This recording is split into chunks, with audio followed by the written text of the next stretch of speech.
Thank you for listening to Open Heart with Lisa, where his heart matters.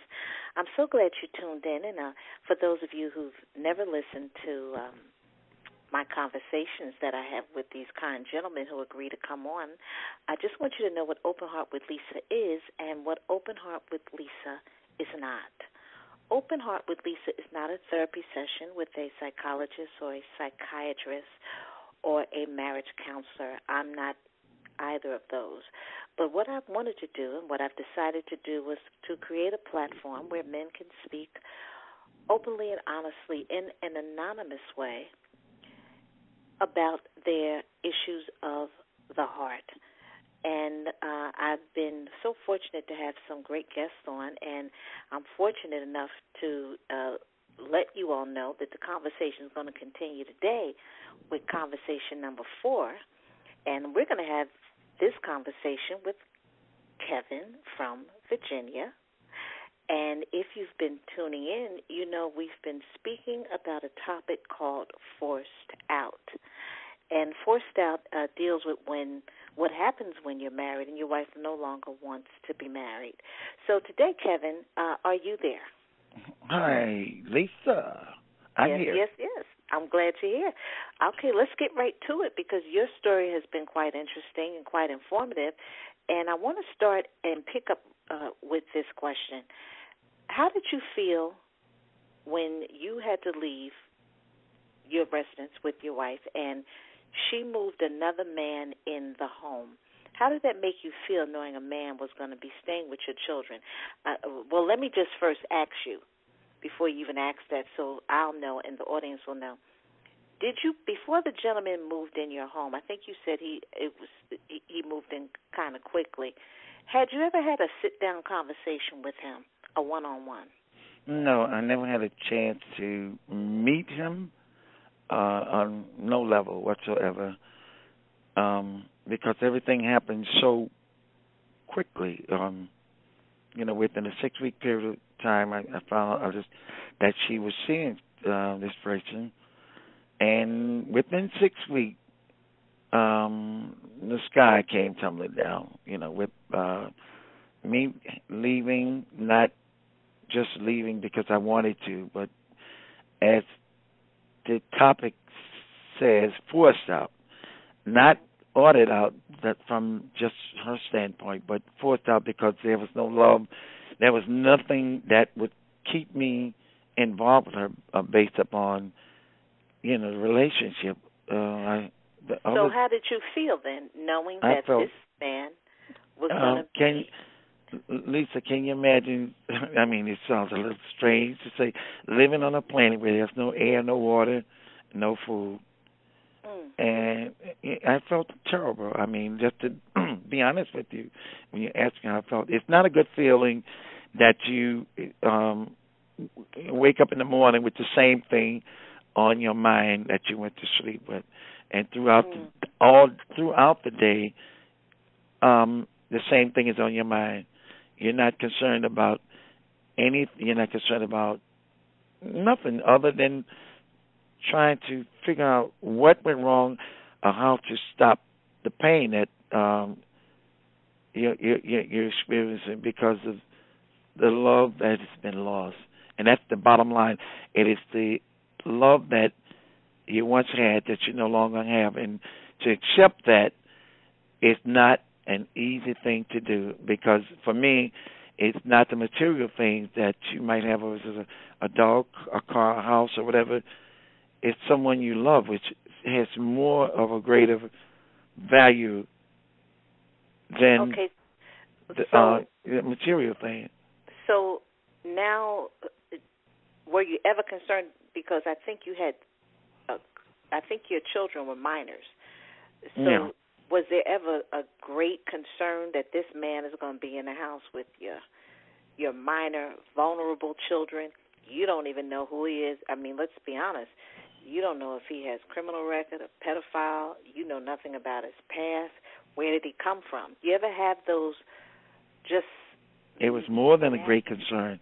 Okay. I mean, it was always on my mind because the thing that we don't know about people is the inner self. Right. People confront and pretend to be a certain way, and inside they are just as strange as anything on this planet. And in most situations, when you find a pedophile, it's too late by the time you discover who they really are. But they've already violated the child. Right. And the thing is, I just want to say to everyone that's listening, children do not come right out and say what's happened to them. For some reason, they hold it, they suppress it, and they live with it for years. And it's been well known that children, young adults, and finally came out and told their parents. And in most cases, most mothers don't believe their children, even when they say that. And I find it to be very strange, but it's true. Yeah, I've known a situation where a particular woman's boyfriend, when this particular woman was a little girl, had violated her, and she told her mother, and her mother didn't believe it. Not only did her mother not believe it, her mother made her leave. So that's usually the case.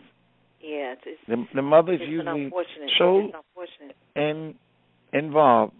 Now, notice I didn't say love, because love, if you love someone, you love everyone, and you're able to balance and fix what's wrong in a relationship. If someone is abusive or disrespect your children, you're able to say, no, this is how it is supposed to be in this household, or whatever, where you find so many women today that they're just involved with this man because for one instant, there was something that was said, my daughter really didn't care for this person. And it was said to her, well, if you don't like him, you can get out. Okay, I want you to repeat this. You said there was a situation where your daughter said something to what person? Said something to her mother that she did not like this personality, his ways. And she said, well, you're going to grow up and get married and leave me. I'm not going to let you ruin my life. So if you don't like him, you can get out. Get out? How old was your daughter? 14. Someone that was doing great in school, very well-mannered, very happy person, young girl. And this is what was said to her. So it's really, really something. That's devastating. It is. And these things, as children grow, these things live in them. Somehow they're able to maybe suppress it, but it never disappears because it's hurt, pain, and being hurt mentally is worse than being punched in the nose.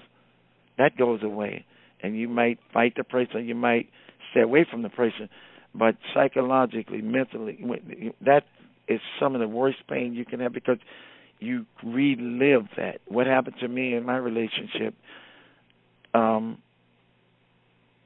was painful, very painful. I mean, I didn't allow myself to get depressed because when you get to the depressed stage, it's like you're going overboard, you're right at the cliff. But let me ask you a question because I want to stay on the topic. Because I could talk to you, we can go down a ton of avenues, but I want to stay on something because I think this is, I just really want to know, after you moved out and, the gentleman was living at the house, did your wife allow you to come to the home and have frequent visits with your children? Absolutely not. I would come. And why was that? Well, I mean, I guess she called herself being protective of what was her heaven at the time, which was him. So what does the question I want to know is, what does her heaven have to do with the health and the well-being and the happiness of her children?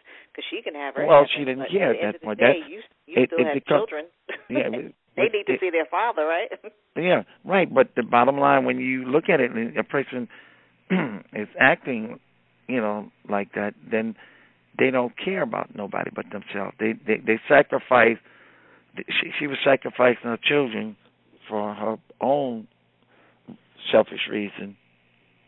So then how were you able to see your children?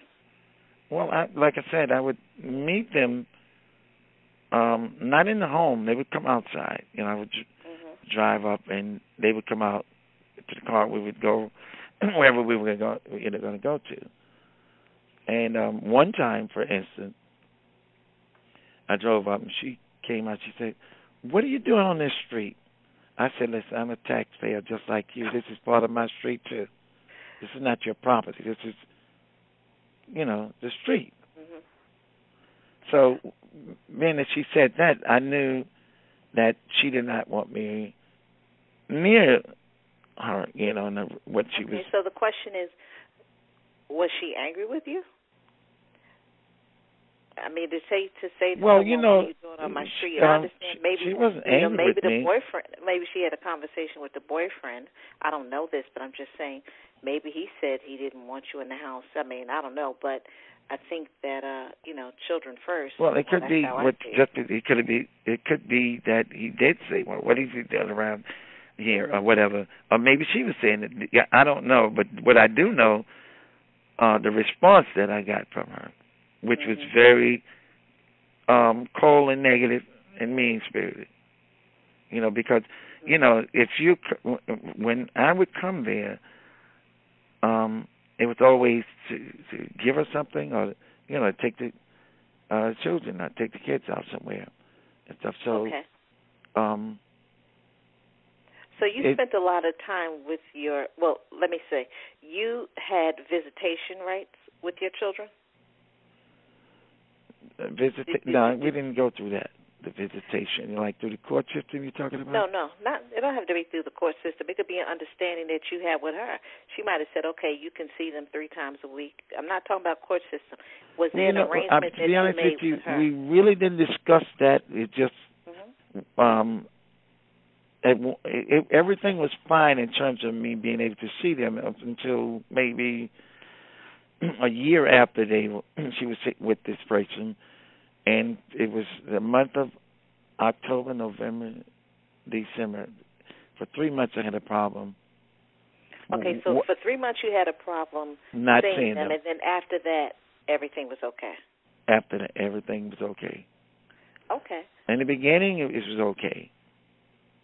In other words, wait a minute, because I'm getting confused. Are you saying in the beginning it was okay? In the beginning, to see my children, it was okay.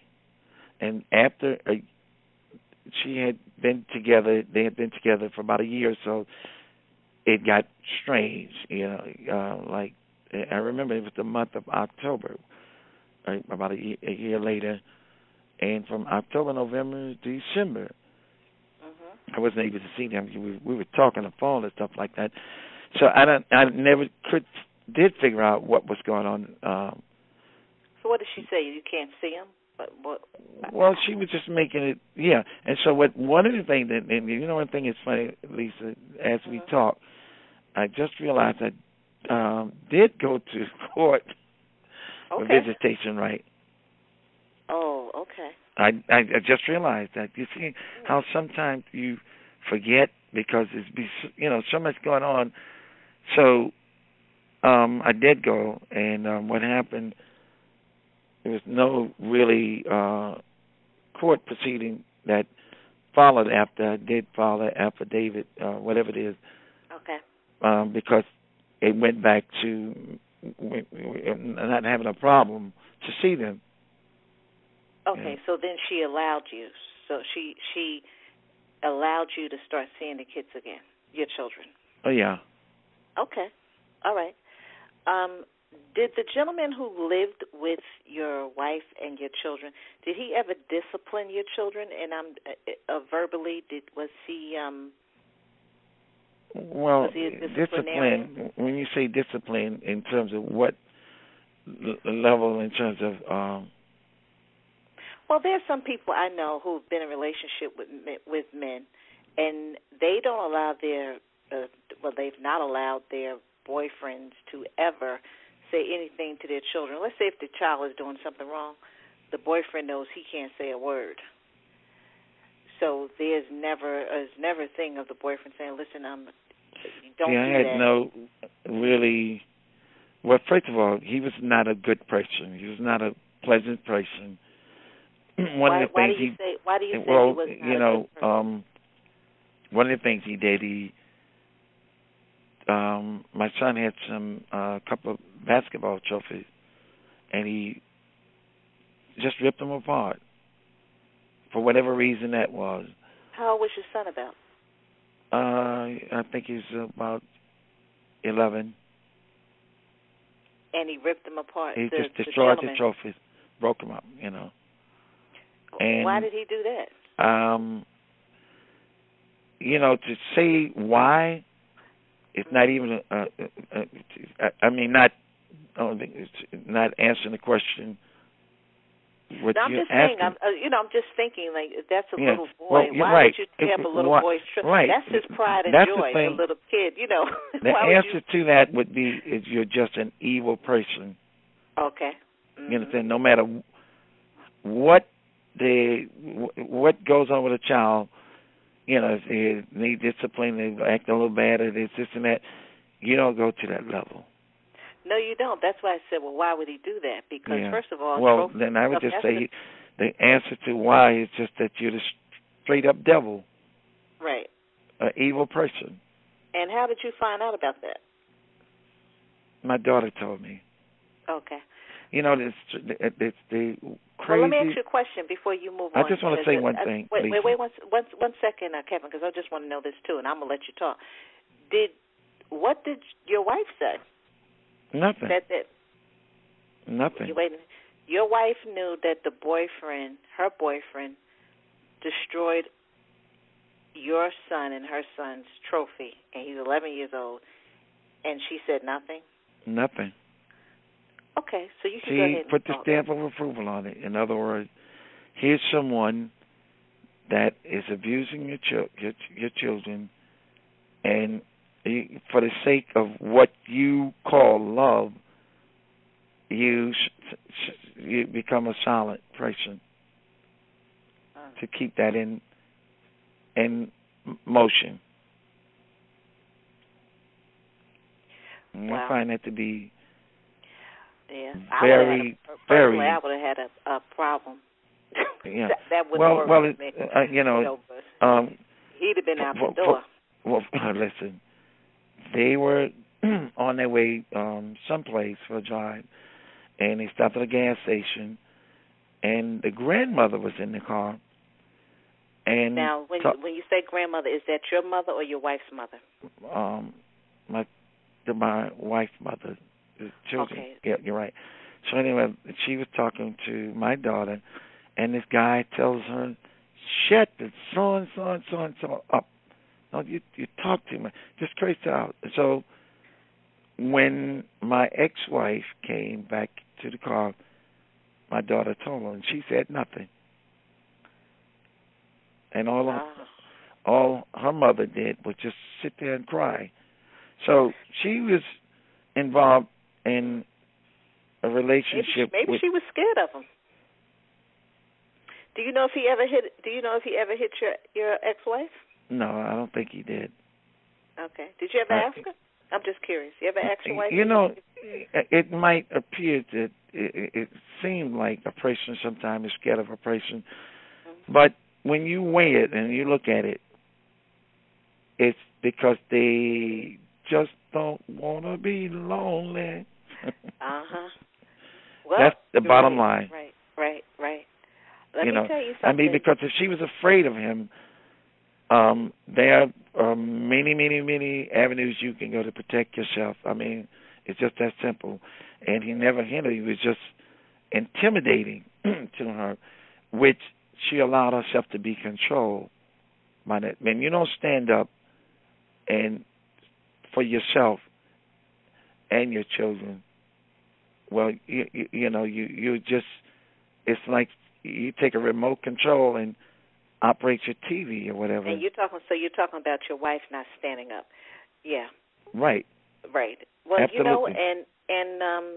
So after, okay, so I mean that's unfortunate, because I just thank God I never had any man who, my ex-husband or ex-boyfriends, who ever thought that they could, cuss my mother out, because I'd probably be locked up. I mean, and I don't have any children, or if I had, I have nephews.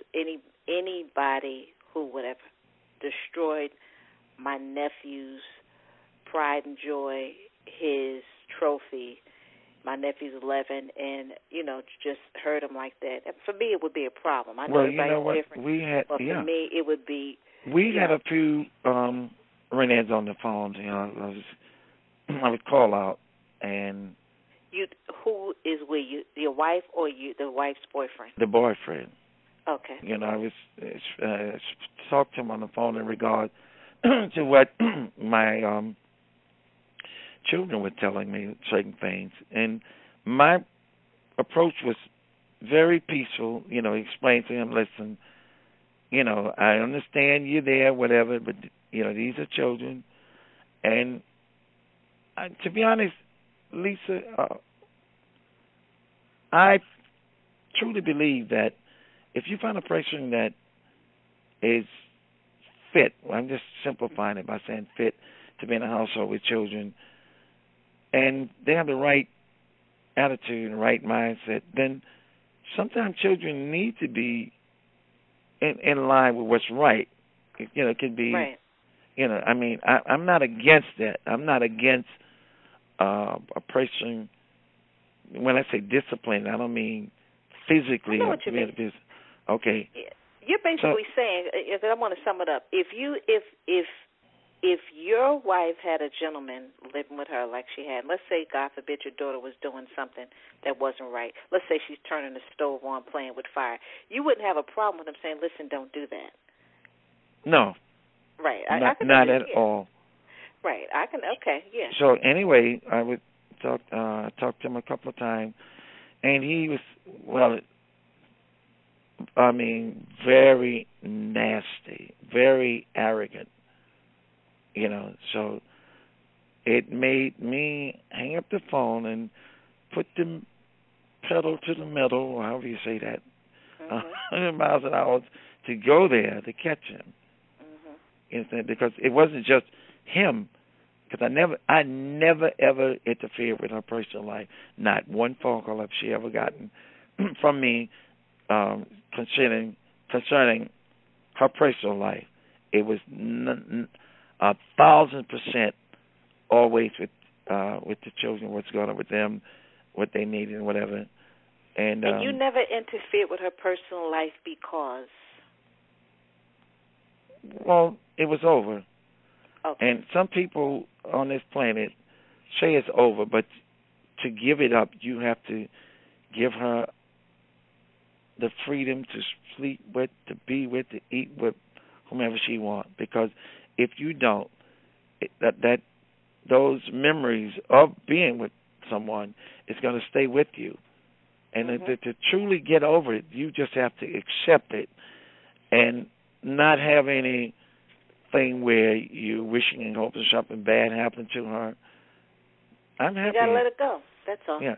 And at this point, as I see and know what's going on in her life and looking at my life, I wish it no harm, nothing bad, but it's obvious she's not happy.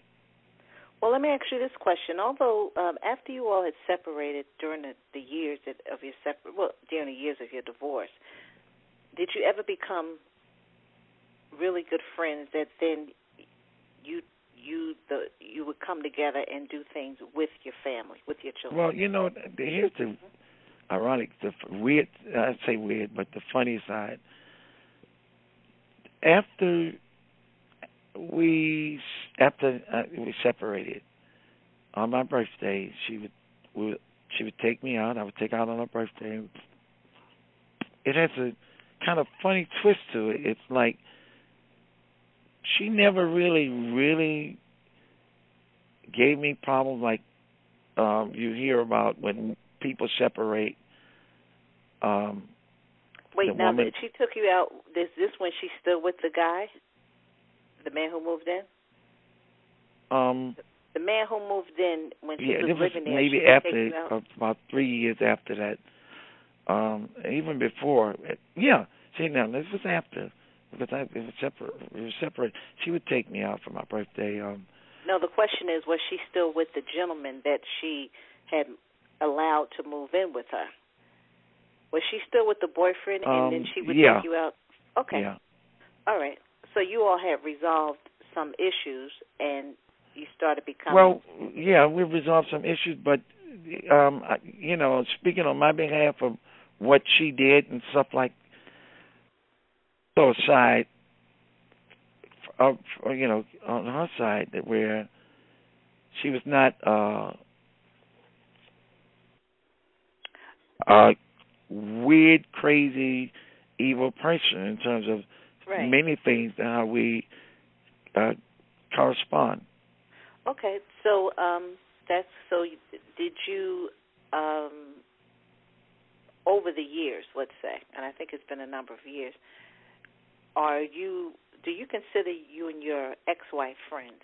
Like, have you ever spent the holidays with her? Many. With you and the family. Well, that's a good thing. Yeah, many. I mean, I recently got a call from her. I was on a trip a couple of weeks ago, and she, very nice call and saying, "Wish you well, enjoy your trip, whatever." Mm-hmm. And I've been invited to her home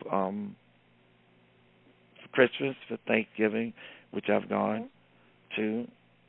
Now, here's a question: is she still with the gentleman that? No, that only lasted about 3 years or something like that, and then she met someone else. And now the second person that she met, we were pretty good friends. Oh, the second man. Oh, yep. Okay. So you've had conversations with him. Oh, yeah, we've actually had, quite a, good conversation, and actually doing some work together in terms of musical events and stuff. Oh, good. Yeah. Okay, and so now that's who she's with now. No, she's all by herself. Oh. Oh. You're didn't quite. Work out. Well, listen. You reap what you sow. Yeah. Well, I want to end on this note, which I know you've told us that the audience, and you told me that you still love your wife, you wish her the best, and I think that's the best. Yeah, thing. because Lisa, things happen.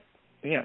Mm-hmm. The bottom line to life is that we're all passing through, and whatever you have and don't have, find love, find happiness, and it just makes everything a million times better. If you give your soul, you just give it all you got to be happy. Wait, Kevin, you know what? I hate to come to an end, but we literally got about 45 seconds. And you have one more interview, so one or two more interviews, I think. But can we pick it up on tomorrow? Yes, we can. So we can pick up from where you left off. I want to thank everybody for listening to Open Heart with Lisa.